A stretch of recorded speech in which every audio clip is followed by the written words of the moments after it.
Listen up, get ready, I'm not gonna take no more. There's a revolution, a revelation going on in my soul. Buckle up, get ready, we're not gonna sit back. Ladies and gentlemen, brothers and sisters, theys and them, all you citizens of the world, welcome to another edition of the Live from the Heartland show.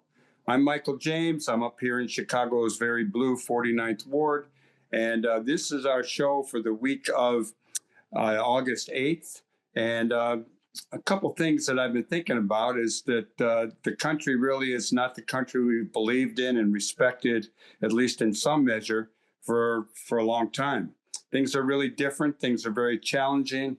And I think one of the things we try to do with the show is not only bring you a little joy every now and then, but bring you inspiration about going forward and things that we can do. And hopefully you'll get a little dose of both for this from this week's show.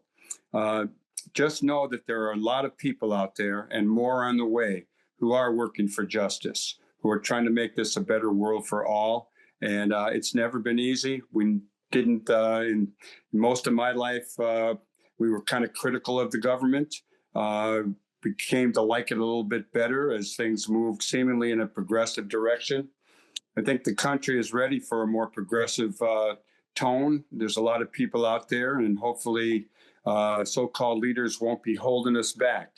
Today, our guests bring you a little bit of joy and I hope some inspiration. We have Dick Simpson, longtime political analyst, professor, former alderman, a man who knows a lot about elections. And I think he'll talk to us a little bit about the redistricting challenge that is coming out of his home state of Texas. And we're going to have Gayle Wald, who is an author who has written a number of books, including one on Rosetta Tharpe, the great gospel singer and known as the godmother of rock and roll, and Ella Jenkins, who is someone very dear to our heart, passed away not too long ago and has been a guest on this show a few times in the past. So stay tuned here on the left end of your dial or however you're getting the show. We'll be right back there for a little music with our first guest.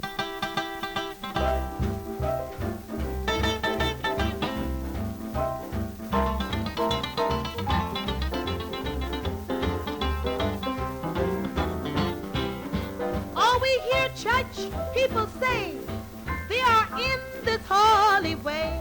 There are strange things happening every day.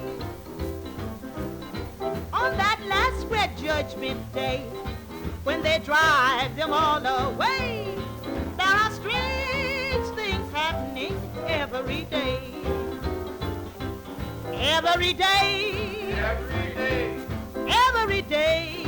Every day. There are strange things happening every day.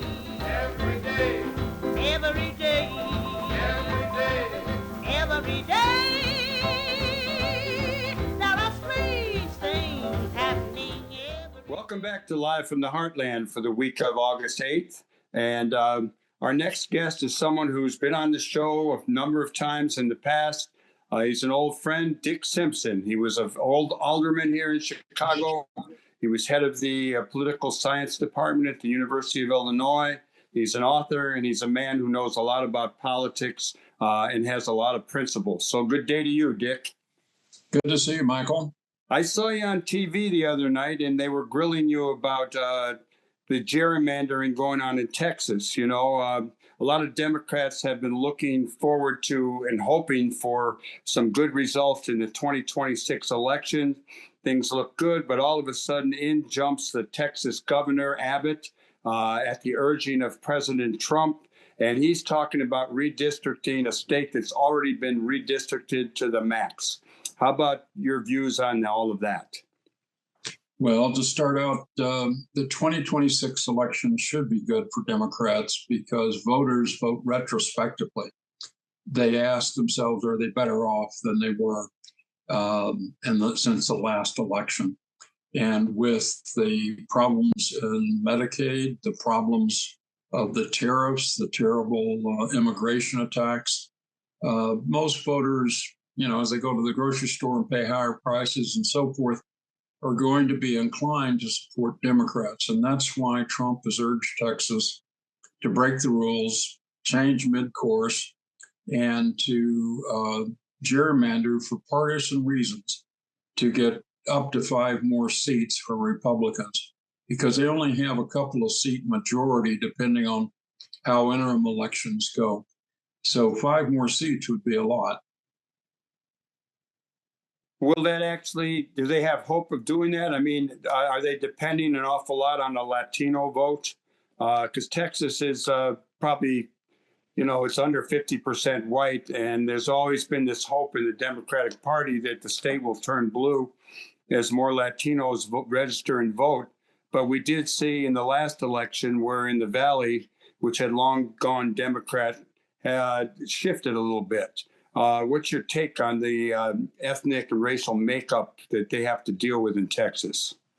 So there are a number of problems related to the Latino vote. First of all, the Latino as a general group vote less. Secondly, a lot of people are not citizens and can't vote. And third, they were discouraged with the same problems most Americans are discouraged about in the last election. So you're going to have to change things around. Can the Latino vote be mobilized in Texas? Absolutely. Can they be registered? Yes, but the registrations have not been good across the country for any of the Democratic states. So we're in a mix. Theoretically, the Democrats should win big in 2026, take back the House. But now this underhanded gerrymandering is a way of trying to prevent that. Well, let's talk a little bit about gerrymandering. It's in principle, we're opposed to it, but it's something that's gone on a long time. And Democrats have been less evil on that front, certainly in recent years, but are not exempt. What's your take on gerrymandering from Illinois to wherever in response to this move by Abbott and Trump to try and get 5 more seats out of Texas? We absolutely ought to outlaw gerrymandering for partisan purposes, as we tended to try and do for racial purposes. I've been part of 3 lawsuits in the city of Chicago for gerrymandering that the old political machine used to prevent Blacks and Latinos from having reasonable representation in the city council. And Illinois is a gerrymandered state. Michael Madigan made sure that we were. There's a congressional delegation of Illinois from 17 House members, and 14 of them are Democrats. So in principle, gerrymandering is wrong, but this is what's being called the nuclear option. If Trump is going to break the rules and get Texas to cheat to get 5 more seats, or at least have a chance at it, it's very likely that California and states that like New York, may follow suit and at least balance out the Texas gerrymandering. That might then pull in other states in the South. It's a bad thing. In the long run, we ought to get rid of it. In the short run, we probably can't have simply, nuclear disarmament ourselves in the face of the threat to the republic. What's your general take on the Democrat situation in the upcoming election and even going beyond that? So 2026 should be a good year.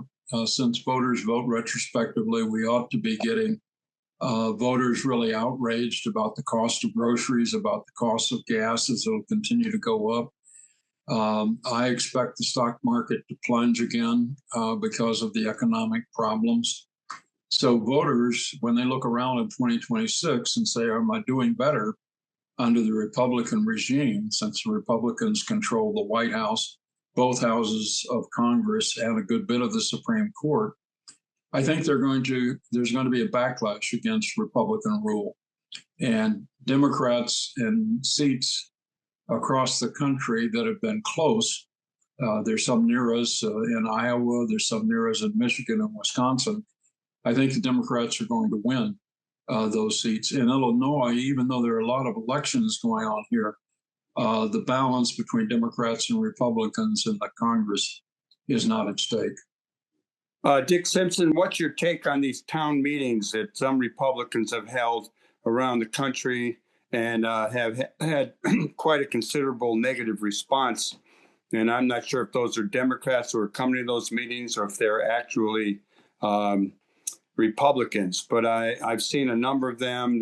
There's a lot of footage just this week about the representative in Nebraska. And, he was courageous enough to go up against a hostile crowd, but he really got reamed. And I assume that's been happening in a number of places. It has, and the Republicans have been instructed not to do town hall meetings. Some Democrats are doing town hall meetings very aggressively, even in Republican districts, which has proven to be a good strategy. In general, we've done political science experiments, and we've come across a new deliberative way to do town halls, or something like it. Let me first state the problem. A congressperson represents 750,000 people. It's hard for them to know what the views of their constituents are on any particular issue. And therefore, it's important to consult the constituents and to get views. But to have a mob meeting, whether it's pro-Democrat or pro-Republican, is not very conducive to that.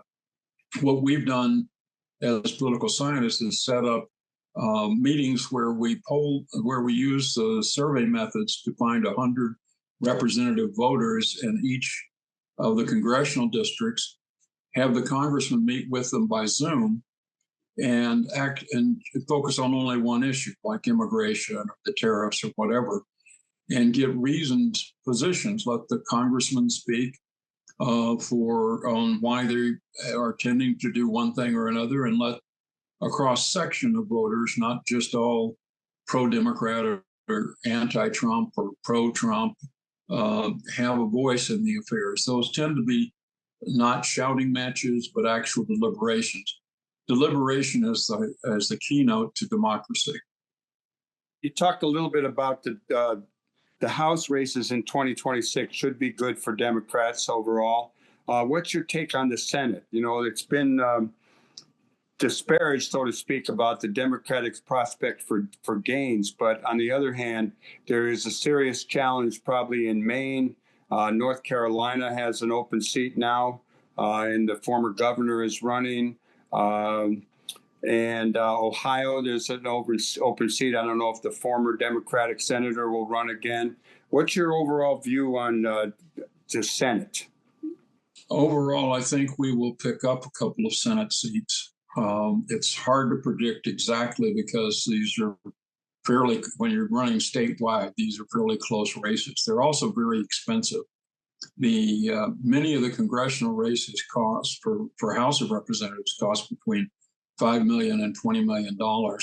The Senate races that are contested go from $20 million to $100 million. So raising the money, getting the support is a very arduous task, particularly for Senate. And unless you already have a high profile, as for instance, many of the candidates you're suggesting do, it's hard to go from ground zero to become U.S. Senator. But I think the Democrats will pick up seats. Whether it will end up being enough to swing the Senate, I'm not sure. Well, I hope so. What's your take on Beto O'Rourke? I mean, you think he's a possible Senate contender again? He lost. He had a close race against Cruz. He didn't do as well as the governor. He's out there almost every day doing these meetings with hundreds of people. I get, messages that he's live in Omaha, Nebraska, and he's pretty inspirational. And, he has a positive crowd. They're rooting him on. He's someone I've met and really respect and like. I'm wondering what your take is. Well, and one of the things that's happening is he's getting more national coverage. For instance, he was on PBS for a long interview. So he's doing a good job articulating the basic democratic ideals and around the key issues like the cost of living, like immigration, and so forth. So he's resonating with a lot of voters. He might well have a chance the next time he runs for U.S. Senate to win. as you said, Texas is on the cusp of changing. The area around Houston is already pretty Democratic, and there are a lot of people moving to the Southwest. It's still a growing state. As you mentioned, there is a large Latino population in the state. Texas may be finally ready for change. I don't know whether that will transpire in 2026 because of the gerrymandering that's going on. Yeah, I've been going down to Texas regularly since 2001, I think, to this basketball in the barrio in El Paso. And I've met a number of people who are active politically, and they're always talking about Texas turning blue, but it's in slow motion some of the time. Well, we can look to ourselves up here. You remember DuPage County? DuPage County was the most Republican county in the United States in their voting. And now it's nearly completely controlled by Democrats. The county board, the state legislators, the congresspersons from the area are all Democrats. And so that same kind of transformation will probably happen in Texas. How quickly is the issue? And of course, we still don't know the full extent of the Trump regime, which is awful, tearing down the institutions of America. Let me ask one more thing about the Senate. Here in Illinois, Dick Durbin is retiring, and there's a number of people who are in the race. And I saw a piece, Krishnamurti, and everyone except Kelly, Robin Kelly, has been a little critical of the U.S. activity in Gaza, but Robin Kelly has stood out the most on that issue. Do you have any sense of where that race is going and who might be a victor? Yeah, the two top contenders are Roger Krishnamurti and Julia Stratton. One thing that's very heavily in Krishnamurti's favor is he has $19 million, and none of the other candidates are anywhere close to that. He has the uniform support of the Asian American community throughout the United States, not just in his district. He's also very good on a lot of issues. We had him speak to our retirees from the University of Illinois at UIC, just on the problems of the country before he declared for Senate. And he's very persuasive, I think, and he's very sensible. So he's going to be a very strong contender. Julia Stratton has the governor's backing. She is doing better in raising money than she has in past elections. I just don't know whether she can overtake him. I don't think Robin Kelly is going to make it to the top. She probably will come in third, maybe even second. She and Julia Stratton split some of the same African-American vote. So that undermined, if there were just one of them running, they would be doing better. Dick, let me ask you in general about the Democratic Party. You know, we see, and I think both of us probably have rooted most of the time for progressive candidates.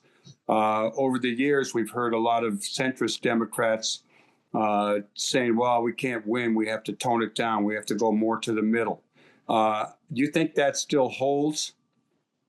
So there is a split, and my general position has been to back any of them. From the Bulldogs, as they're blue Bulldogs in the House, to the most progressive, like the Bernie Sanders. But in terms of whether or not is there this split? Yes, there is.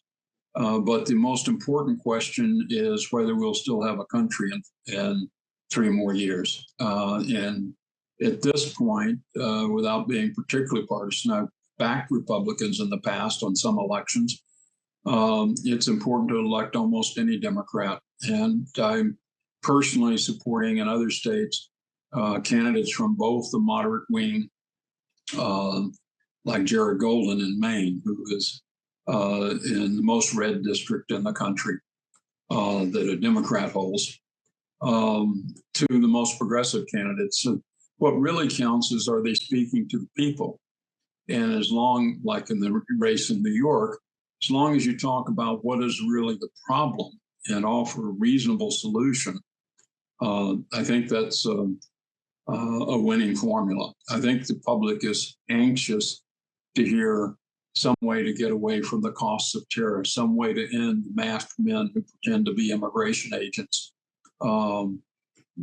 That's straight out of an authoritarian or dictatorial handbook.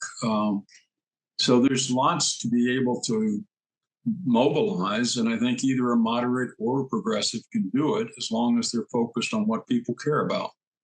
Well, let me ask you this one, because a lot of young people are pretty attuned into the Middle East and to Gaza and what's been going on there, and are certainly more sympathetic to the Palestinian cause than a number of people in the Democratic Party. And I'm wondering, how detrimental is that contradiction in terms of our future success? Because, a lot of the young people, they were just so pissed off they didn't want to vote even last time. And I don't know if we've seen enough change. That issue still is right in front of us. Your take on that? Yes, it is a very important issue. And you can see internationally the number of countries like England, France, and Canada that are going to recognize a Palestinian state. The horror worldwide about the famine in Gaza that's caused by the war. So there's a lot of pent-up emotion, and it did cost the Democrats in the last election.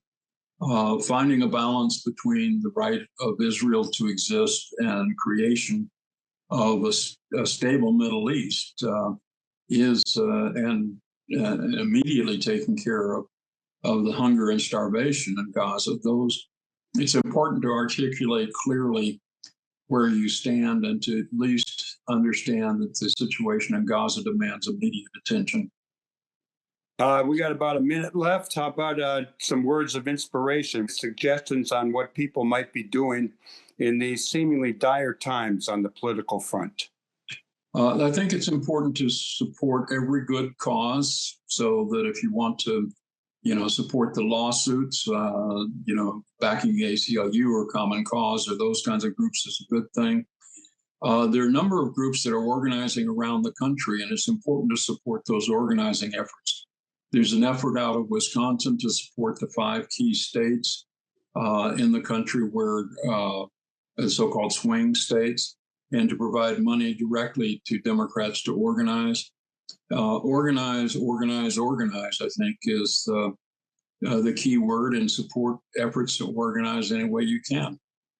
Let me ask you one last thing. Where do you look to primarily for information on what's going on? What's your favorite news outlet, et cetera? Well, I end up using multiple ones. So in Chicago, I use both the Sun-Times and the Tribune and Crain's. And I also get the short version of the New York Times. But I have other specialized sources as a political scientist where I can do more in-depth analysis than the journalistic. I also think PBS is very important. Their NewsHour program and WBEZ in terms of radio, all of those, no one source is going to cover everything you need to know. So you need to have multiple sources to successfully understand what's happening. Do you ever look at Brian Derrick? No, I haven't. Okay, well, we'll save that for another time. It's always good to see you.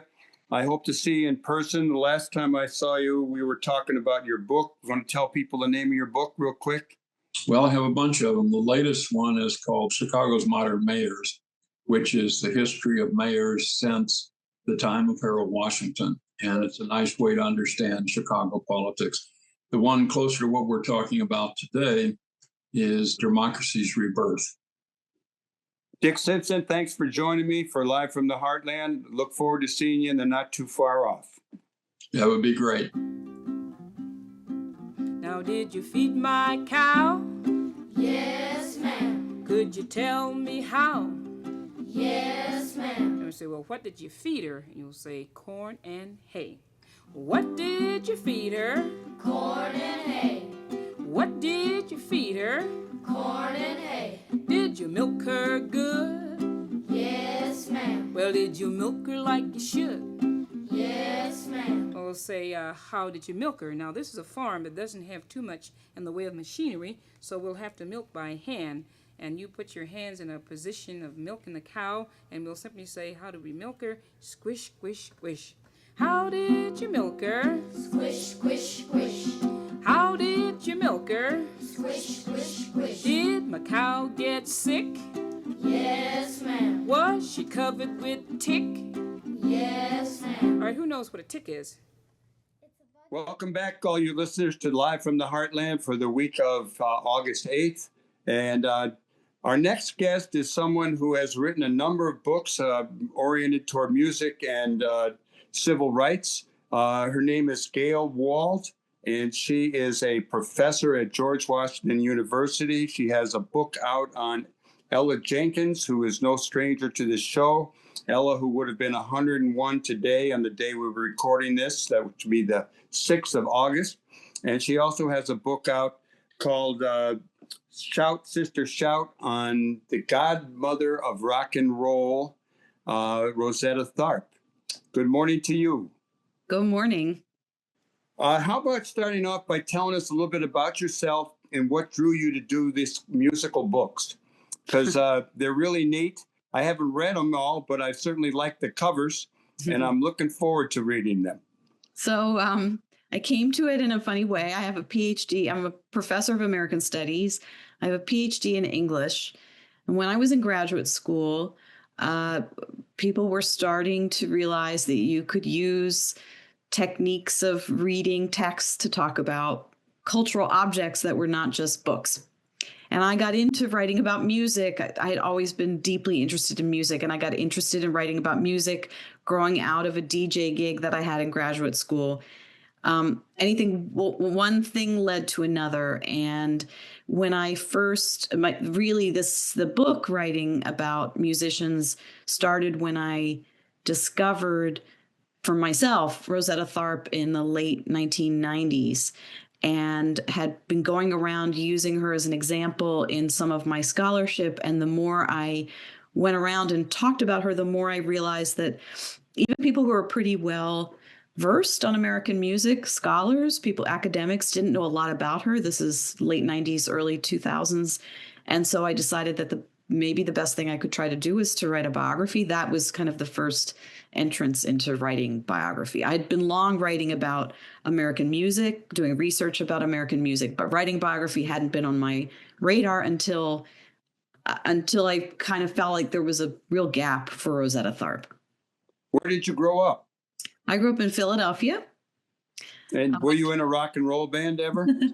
No, I was an avid listener, but not a player. I could read music. I had some music lessons, but I do not have the requisite talent or the patience, frankly. Well, I was going to talk about Ella first, but let's talk about Rosetta first. I knew her as a gospel singer. I knew of her as a gospel singer. And then I saw that in doing some little background work for this interview, that you've got her billed as the godmother of rock and roll. And Lynn, our musical producer who helped to arrange this interview, talked about her as a blues musician. I have found no talk about her as a blues person, but I certainly saw a few things on being the godmother of rock and roll. Tell us about Rosetta Tharpe. She's out of Arkansas. Give us some stuff. So maybe before I do that, let me tell you about godmother of rock and roll. So that phrase, people have to be careful what you read online. Like 50% of it is true. The phrase godmother of rock and roll comes out of a film done by the late director Mick Zaki, who made a film about Rosetta Tharpe for the BBC that debuted around 2011. And the title of that, we can find it online. The title of that film is called Godmother of Rock and Roll. So it was Mick's term. That was the title of a documentary. On the internet, what you will see is that she has, that Rosetta Tharpe has long been called. That's not true. Okay. So just to set the record straight on that, and I know that Mick was sometimes annoyed that people didn't ever call out his film and said that anyway. So that's on Godmother and Rock and Roll. In the title of my biography, I call her a rock and roll trailblazer, which is different for me than Godmother. We could talk about Godmother. Anyway, Rosetta Tharpe. Rosetta Tharpe, born in 1915 in a small town, Arkansas, migrates with her mother to Chicago in the 1920s and is a prodigy as a singer and as an instrumentalist, particularly as a girl playing guitar. But I could go through the dates, but the important thing to know about Rosetta Tharpe is that she was the first superstar of gospel music. She was not the first gospel musician to record. In fact, Mahalia Jackson, who's a Chicagoan, much better known than Rosetta Tharpe, recorded sides for Decca Records before Rosetta Tharpe, but they weren't the distinction is they weren't popular. And when Rosetta Tharpe started recording for Decca Records in 1938, 1939, her records reached a big audience, and she became a kind of crossover star. Crossover here meaning moving from the spaces of the Black Pentecostal church to an audience that included people who were buying the music because they enjoyed it for dancing or for listening. It didn't really have to do with religious observance. So she was a popularizer of the sounds coming out of denominations like the Church of God in Christ and other denominations at the dawn of gospel as it's becoming canonized as gospel music, moving from a kind of, and folks listening to this show might know a little bit about the history of gospel. It's an urban music. It is one of the places that it's invented is in Chicago. So it draws on the musical memories of migrants who are having new experiences in the city, and who are expressing themselves differently in the music. And Thomas Dorsey, the composer, kind of father of gospel, is a Chicago figure. There are many important Chicago figures. Rosetta Tharpe was in Chicago for for a few years, but not primarily identified with Chicago. She spent most of her life on the East Coast. When did you first find out about her? I found out about her at an academic conference in the late 1990s when someone showed a videotape that had a little clip of her. And I saw the footage circulates now on YouTube. You can see it turns out it's from a TV show called TV Gospel Time that came out of Chicago that aired on Sunday mornings in the mid-'60s. And you see Rosetta Tharpe in a kind of a long, modest dress with an electric guitar. She's got a gospel choir behind her. And I saw those images, and it completely upended my sense of what a guitar god looked like. But clearly she was embodying all of that. She was doing a windmill. She was doing a duck, she was doing a duck walk. She was handling the guitar with a kind of confidence and charisma that I just associated with a very different body, younger, white, male, skinny, my image of a 1970s rock star. So that piqued my interest. How come mostly the interest was like, wow, if she existed then she must, and the footage, she's middle-aged. If she was doing this, why haven't I heard about her? Like, why isn't she famous? Why haven't I heard about her? And B, this is going to change my sense of the genealogy of rock music, and even rooting some of this style in the church, in a church context, also was going to scramble the picture. So that's when I became interested. There is a gospel show called Gospel Memories on WLUW, which is our home base. We are other outlets now, but it's a great show, and they play a lot of interesting stuff. And as you're talking, I'm remembering in my mid-teens, which would have been, 56, 57, I went to Madison Square Garden for a gospel show. Mm-hmm. And I remember the Dixie Hummingbirds, the Swan Silvertones, Mahalia Jackson, and I've always loved the music. I don't have a lot of knowledge in the names, but it's usually if I'm listening to this show on WLUW on a Saturday morning, I've always got the gospel coming on after it. Well, Rosetta Tharpe moved to Philadelphia around 1960, and she became part of the gospel world in Philadelphia, which of course centered on the Dixie Hummingbirds. They're a Philadelphia group. Ira Tucker, who was one of the founders and the lead singer, and she was very, very close to the entire Ira Tucker extended family. So she was part of that scene. Of course, she knew Mahalia Jackson. They were often portrayed as rivals, but I think they were also sister friends. You know, they had similar experiences, even though Mahalia had a very, very different public presentation than Rosetta Tharpe. Well, I went to YouTube and I put in Rosetta Tharpe, and there she was. Didn't It Rain was what I saw. And she's walking with a fella, and they're by a railroad tracks, and she picks up that guitar. Just wow. Yeah. I mean, it's pretty impressive. That's from a 1964 TV special in England that was being filmed. And so it's a funny thing. She starting the late 50s, after having, a massive popularity, really becoming quite a celebrity, known for her kind of audacious, like, guitar playing. I mean, and people said she played like a man, which was meant to be a compliment, that the men were afraid of her. They didn't want to follow her. But that clip that people see on YouTube is from a British TV show. If you look carefully, it's 1964. She was born in 1915. So again, she's a middle-aged woman, but the audience they're kids. And they're consuming her the way that kids in Britain are consuming, rock bands of the time. It's a different audience than the audience that she had in the United States in the mid-60s, which was aging. These are young Brits who are interested in her. And, a lot of the people associated with the British invasion remember that TV show. They remember seeing it. It made an impact on them. But she's touring England and Europe at that time with a lot of blues, gospel, rhythm and blues musicians who are doing these package tours of England and Europe. What's your take on more modern gospel music? I have to confess, I'm not a great fan of it compared to the earlier things that I mentioned earlier. Well, how about you? I have to say, my knowledge is mostly of what, they call golden age gospel.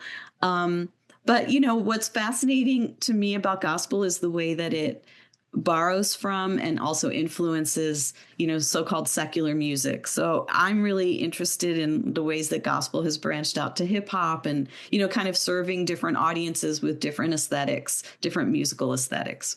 I'm just remembering Al Green and the early crossover stuff. Yeah. Well, let's Rosetta Tharpe is something else. Let's talk about another Chicago person, Ella Jenkins, who, as I think I might have said today, which when we're recording for this next week's show, is actually the 6th of August, and Ella would have been 101 today. Yeah. And Ella passed away about a year ago. Yeah. And I know that you're in town to do a reading, I think, from your new book, and it's at the Sulzer Library.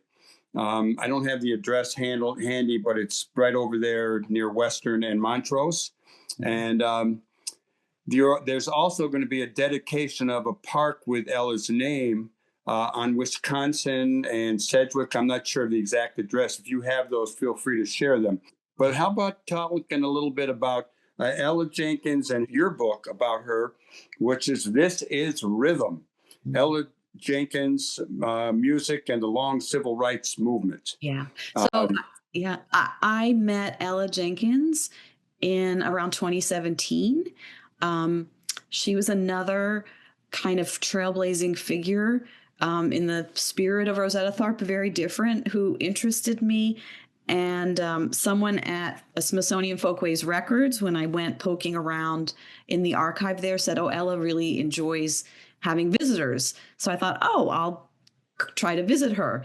And I met Ella, and it was immediately clear to me that Ella had, not just an extraordinary career, but an extraordinary life, that she was kind of publicly obviously really well known and beloved, but there was a long story to be told about her. There was, in some ways, a private Ella that she didn't always, obviously, if her audience was children, there were certain things that were shared.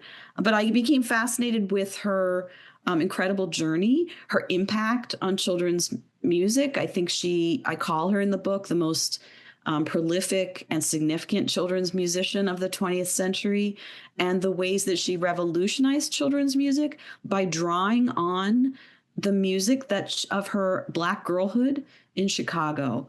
The South Side of Chicago, its sounds, including the sounds of migrants to Chicago, like her own Mississippi and Arkansas kin, were key to how she kind of on her own, sui generis, reinvented what children's music could be and sound like. So that story, which is also closely tied to the story of the 20th century civil rights movement, going back even, before World War II, but certainly World War II forward.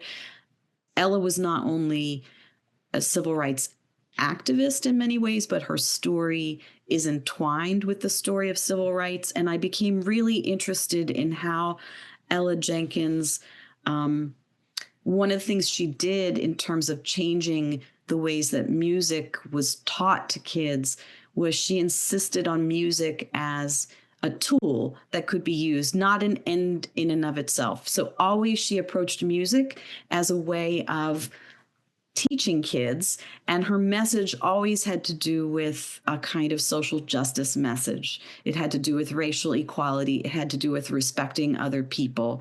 It had to do with sharing resources, children's level kind of stuff that obviously matters in the world. And so she was on a mission in some ways to use music as a tool to change the world, for children who might someday, plant seeds, and they might someday grow up and carry those beliefs with them.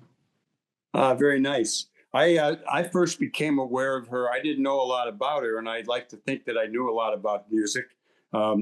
But when my wife was going to the Erickson Institute and graduated with her master's, Ella performed. Yeah. And that was the first time I saw her, and she was all decked out in graduation garb with a hat. And then I have some nice photographs of her with Pete Seeger when she came to the People's Church on Lawrence Avenue, I think 97. And of course, then she came to the Heartland Cafe and was on this radio show a few times. What's your fondest memory of your time with Ella? There's too many fond memories. Let's roll. I'll try to think of some. Ella,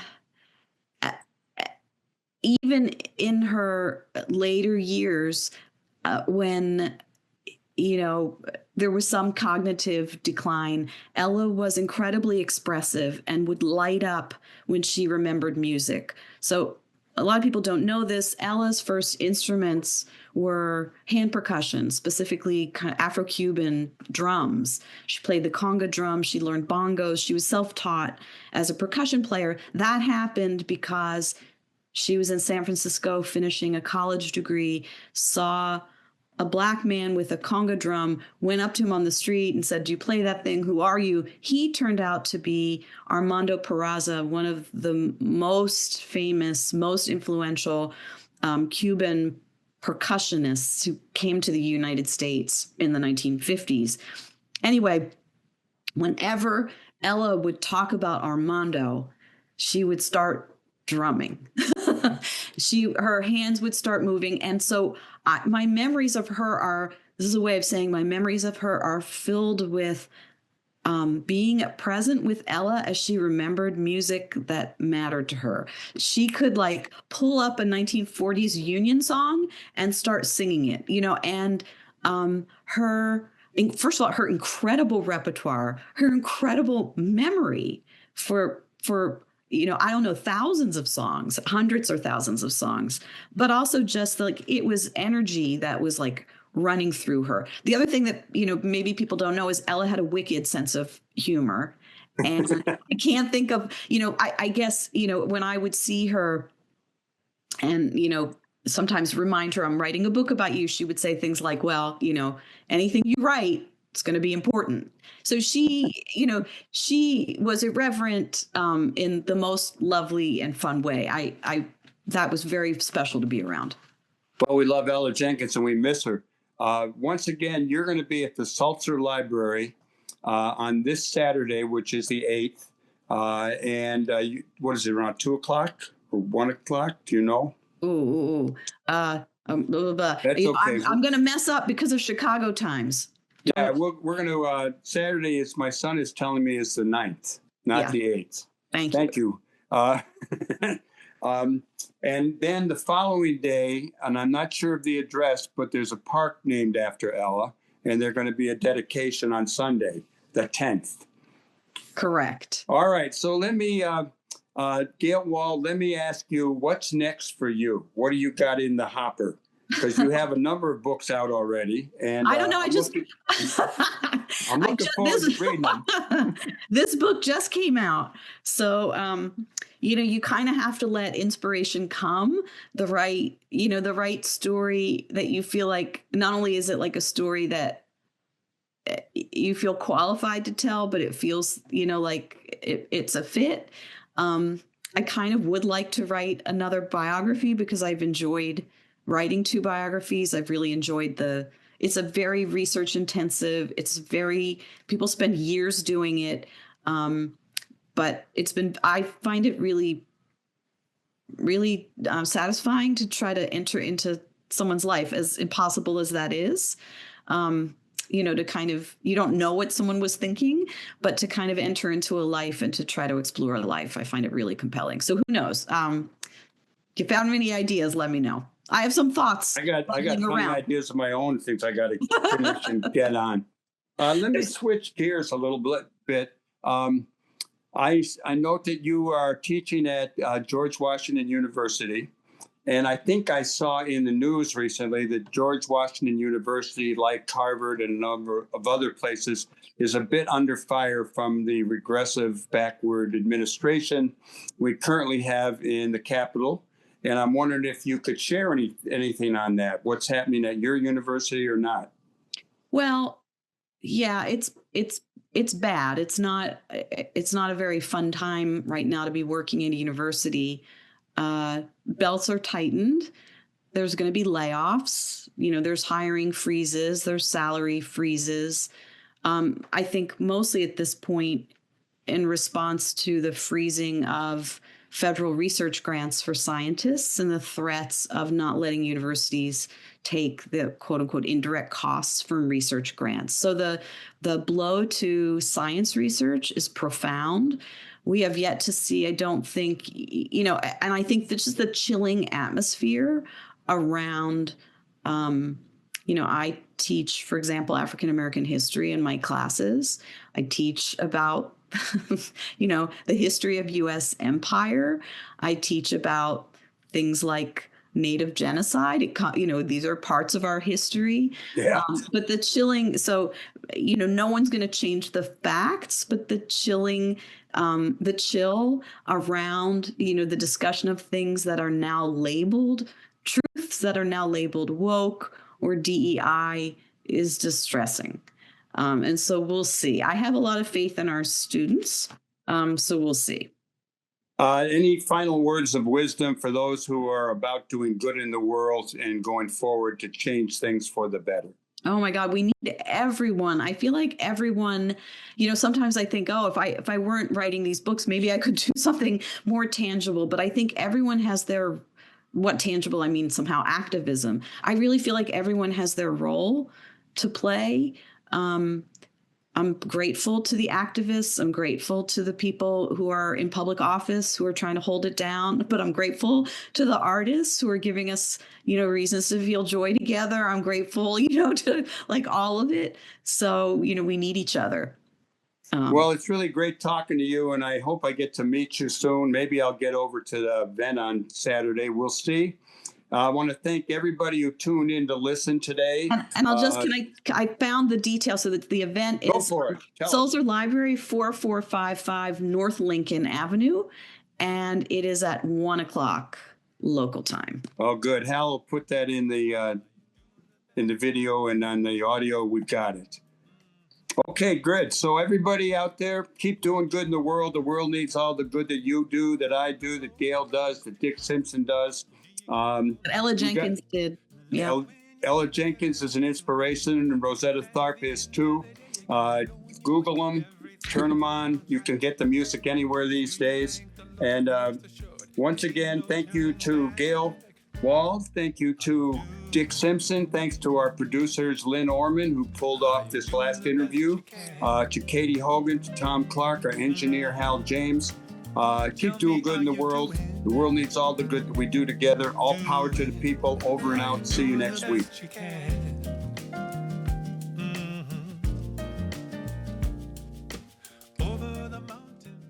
Thank you for watching the Live from the Heartland show. New episodes air every Friday beginning at 9 a.m. Central Time. Episodes air each following Thursday on CAN TV, 9 p.m. in Sweet Home Chicago on Channel 21 or streaming everywhere else at cantv.org.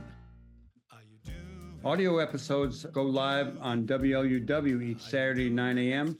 on the left end of your dial at 88.7 FM or streaming everywhere worldwide at WLUW.org.